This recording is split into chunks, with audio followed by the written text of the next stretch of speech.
السلام عليكم، كي دايرين؟ لاباس عليكم؟ بخير، نتمنىكم تكونوا بخير وعلى خير وفي صحه جيده يا ربي، واحوالكم طيبه. كما تتشوفوا اليوم شاركت معكم الشعريه بالسفه. هانتوما كيف جايه زوينه واقتصاديه وفي نفس الوقت سريعه، تذوج الدغيا ما تتعطلش والطريقه سهله. خليكم معايا نمشيو للمقادير. المقادير انا عندي هنا نص كيلو ديال الشعريه، 500 غرام شعريه زوينه، وتنسقيها بالزيت، زيت النباتيه. تنسقيها ونبقى نفسخها هكا مزيان حتى تشرب لي داك الزيت. انا دابا دايره البرمه ديالي تسخن، الماء يسخن في البرمه، تيكون الماء طايب عاد باش نديرو الشعريه ديالنا تصفور. نفسخوها هكا مزيان بالزيت، تتشرب الزيت المره الاولى، التصفيره الاولى عفوا. ديروا لها هكا الزيت وديروها تصفور، يكون الماء ديالكم طايب باش ديروها تصفور. انا غنديرها في الكسكاس وغنديرها تصفور التصفيره الاولى.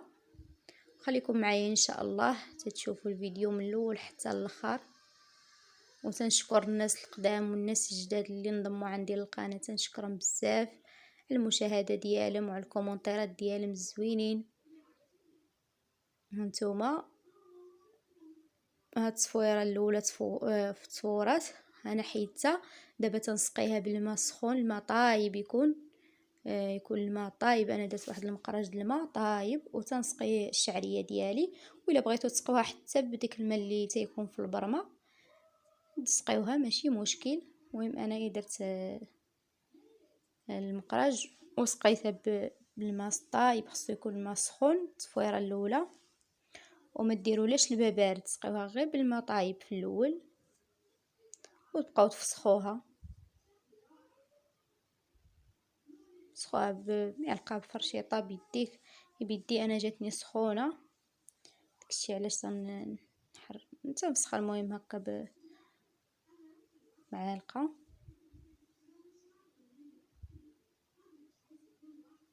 وبالنسبه ما تخافوش منها، ما تتعجن ما حتى شي حاجه. بالنسبه للشعريه اللي تكون زوينه ما تتعجن، ما تيوقع لها حتى شي حاجه. المهم هنا خليتها في الكسكاس، ما حيدتهاش من الكسكاس. بالنسبه للتصفيره الاولى انا درت لها شويه د الملحه. بالنسبه للملحه كل واحد والذوق ديالو، على حسب الذوق. الملحه ما ديروش بزاف، المهم على حسب الذوق ديالكم، كل واحد والذوق ديالو على حسب الملحه. صافي وتنبقى نفسخها هكا وغنرجع تصفور التصفيره الثانيه.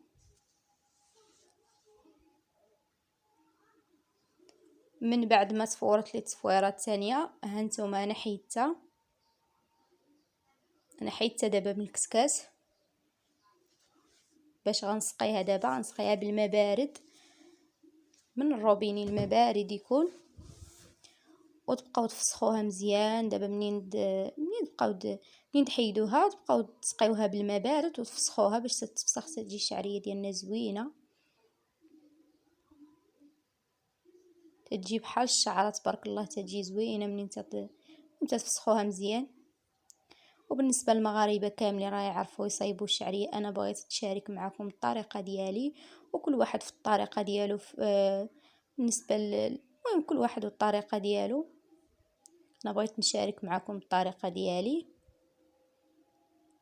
انا باغا نخدم بيدي، من احسن بنادم يخدم الخدمه بيدك تجيك مرتاحه. وبقاو تفسخوها بحال اللي تفسخوا الكسكسو. انا درت لها 3 ديال التصفيرات هما اللي درت منها. درت لها الاولى وهذه الثانيه وغنزيدها تصفيره واحده صافي ونحيدها.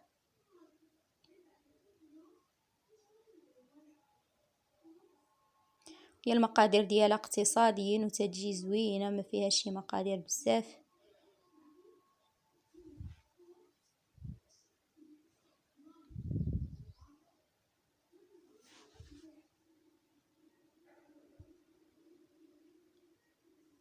وهنا عندي الزبيب، هذا عندي الزبيب كان عندي مفزقه في الماء. انا غنصايبو له دابا باش رجعت تصفور التصفيره الثالثه صافي ونحيدها ان شاء الله. زيدها غير تصفيره واحده وان شاء الله ونتلاقاو في الشكل النهائي.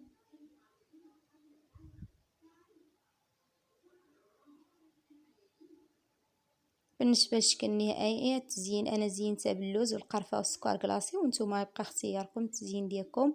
وبسلامه عليكم وتهلاو فراسكم، نتلاقاو في فيديو جديد.